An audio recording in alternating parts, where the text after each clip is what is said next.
ज्ञानतिमिरान्धस्य ज्ञानाञ्जनशलाकया चक्षुरुन्मीलितं येन तस्मै श्री गुरुवे नमः।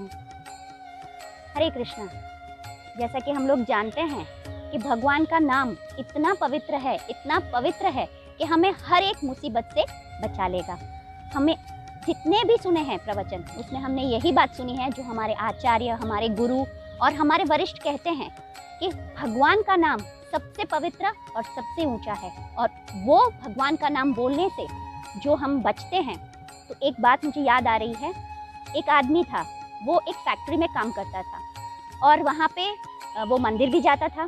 तो वहाँ पे जब भी वो फैक्ट्री में अंदर जाता था तो वहाँ पे एक गेट था, वहाँ पे जो गेट कीपर था उसको अंदर जाते समय हरे कृष्णा ऐसा बोलता था, और जब उसका ड्यूटी पूरा हो जाता था शाम को, और जब वो वापस बाहर निकलता था तब वापस उनको हरे कृष्णा कह के घर जाता था।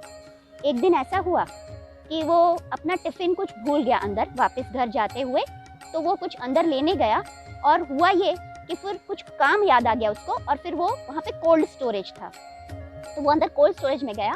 किसी को लगा सब लोग निकल गए और उन्होंने लॉक कर दिया कोल्ड स्टोरेज को। वो बेचारा अंदर ही रह गया, और फिर जब वो निकलने की कोशिश कर रहा था, वो बहुत चिल्लाया, बहुत उसने खोलने की कोशिश की, लेकिन कुछ हुआ नहीं। वो बेचारा बहुत परेशान हो गया और वो भगवान का नाम लेने लगा, हरे कृष्णा करके वो भगवान का नाम लेने लगा। अब हुआ ये कि सुबह में जो चौकीदार था वहाँ पे गेट पे, उसको याद आया कि अरे मैं गेट तो बंद कर रहा हूँ, लेकिन आज सुबह में जो प्रभु जी थे उन्होंने मुझे हरे कृष्णा कहा और अंदर गए, लेकिन शाम को निकले नहीं। तो वो अंदर गए ढूंढने के लिए कि वो प्रभु जी कहाँ गए। वो मुझे जाते जाते भी हरे कृष्णा कहते हैं, और ऐसे अंदर गए। उनको पता चला कि वो लॉक हो गए, बाहर से उन्होंने खोला और उनको बचा लिया। तो हम समझ सकते हैं इस छोटी सी कहानी से कि भगवान कितने दयालु हैं। हम सिर्फ उनका नाम लेते हैं तो वो हमें बड़ी से बड़ी मुसीबत से बचा लेते हैं। तो हम और कुछ तो नहीं कर सकते, लेकिन अच्छे से भगवान का नाम जप, और अच्छे से हम लोग सब प्रणाम मंत्र भी बोलते हैं। राधा कृष्ण का प्रणाम मंत्र है, फिर गौर निताई का प्रणाम मंत्र है, गुरु का प्रणाम मंत्र है, फिर जगन्नाथ बलदेव सुभद्रा जी का प्रणाम मंत्र है। उसी तरह आज हम लोग कृष्ण बलराम का प्रणाम मंत्र देखेंगे। तो एक्चुअली ये जो कृष्ण बलराम का प्रणाम मंत्र है उसके बारे में जानने से पहले हमें ये देखना होगा कि ये प्रणाम मंत्र क्या है। तो आइए हम लोग पहले वो देखते हैं। जलधर शशिवर्णो गोपवेशो किशोरो सहचर गण वृंदैः क्रीडमानो व्रजेशो नटवर जितवेशो नीलपीतांबराढ्यो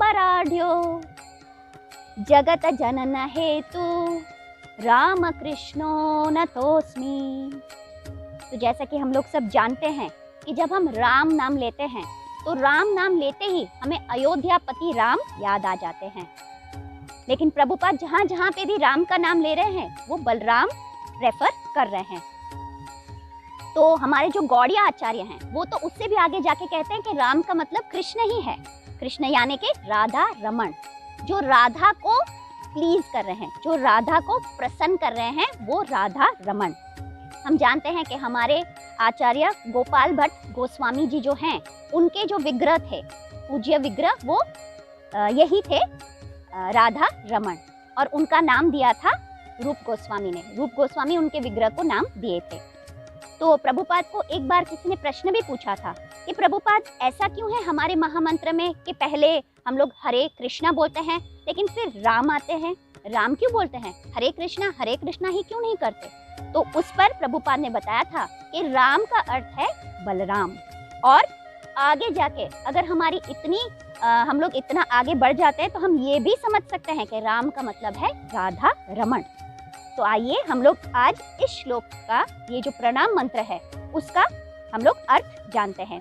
तो इसका मीनिंग, तो सबसे पहले जलधर शशि वर्णो, दो जने हैं, एक का वर्ण है जलधर। जलधर मतलब जल जिसको जो धारण करता है जल को, यानी कि बादल। एक जना ऐसा है जिसका वर्ण बादल के जैसा है, और दूसरा शशि, शशि का मतलब चंद्र। तो इसका मतलब एक वो है जिसका जो वर्ण है वो वर्षा के बादल के जैसा है, और दूसरा चंद्रमा के जैसा। आगे कहते हैं गोप वेशो किशोरो, और उनका वेश कैसा है? गोप के जैसा। गोप का वेश कैसा होता है?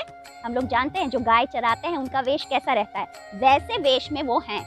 और आगे चल के वो कहते हैं किशोरों। किशोरों का मतलब हम जानते हैं कि 1 से 5 साल के बच्चे होते हैं वो बाल्य में आते हैं, और 6 से 10 वो पौगंड, और 11 से 12 वो कैशोर अवस्था होती है, और 16 से यौवन। तो यहाँ पे छोटे छोटे बच्चे हैं, यानी कि 10 से 15 साल के बीच में किशोर। आगे कहते हैं सहचर गण वृंदे ही। सहचर जो साथ साथ में चल रहे हैं, गण वृंदे ही सब साथ में कृष्ण और बलराम के साथ में चल रहे हैं। क्रीडमानो व्रजेशो। क्रीडमानो यानी क्रीड़ा करना, यानी कि खेलना, जो सब साथ में खेल रहे हैं, चल रहे हैं, पूरा वृंद बना के, ग्रुप बना के। और वो कहाँ पे खेल रहे हैं? किसके साथ खेल रहे हैं? व्रजेशो। व्रजेशो यानी कि व्रज के ईश्वर, ये दोनों व्रज के ईश्वर हैं, उनके साथ खेल रहे हैं, चल रहे हैं। आगे कहते हैं नटवर जितवेशो। नटवर यानी वो जो बहुत अच्छे से डांस करता है, जो नृत्य में पारंगत है, जो नृत्य में श्रेष्ठ है, वैसे नटवर उनको भी अपने वेश से जीत लेते हैं। यानी कि नील पीतांबराड्यो, जिन्होंने नील यानी कि नीला वस्त्र पहना है, और जिन्होंने पीतांबरो यानी कि पीत यानी कि पीला वस्त्र पहना है, इसलिए कृष्ण का एक नाम पीतांबर भी है। तो इस तरह से आगे कहते हैं जगत जनन हेतु, यानी जगत के और उनमें जो सारे जीव हैं, उनके जो हेतु हैं, उनके जो कारण हैं, वो राम कृष्णौ नतोस्मि। उन राम और कृष्ण को मैं नमस्कार करता हूँ। तो यहाँ पे जो कहा है राम कृष्णौ नतोस्मि, कृष्णौ जब भी ओ आता है तो 2 जने होते हैं, राम और कृष्ण, यानी कि बलराम और श्री कृष्ण। तो हम लोग ये मंत्र वापस एक बार बोलेंगे और कोशिश करेंगे कि हम लोग अपने विग्रह के सामने इसे बोलें, और अगर हम लोग गौर निताई के सामने भी ये बोलते हैं तो भी बहुत अच्छा है, क्योंकि Gaur Nitai is equal to Balaram और कृष्ण।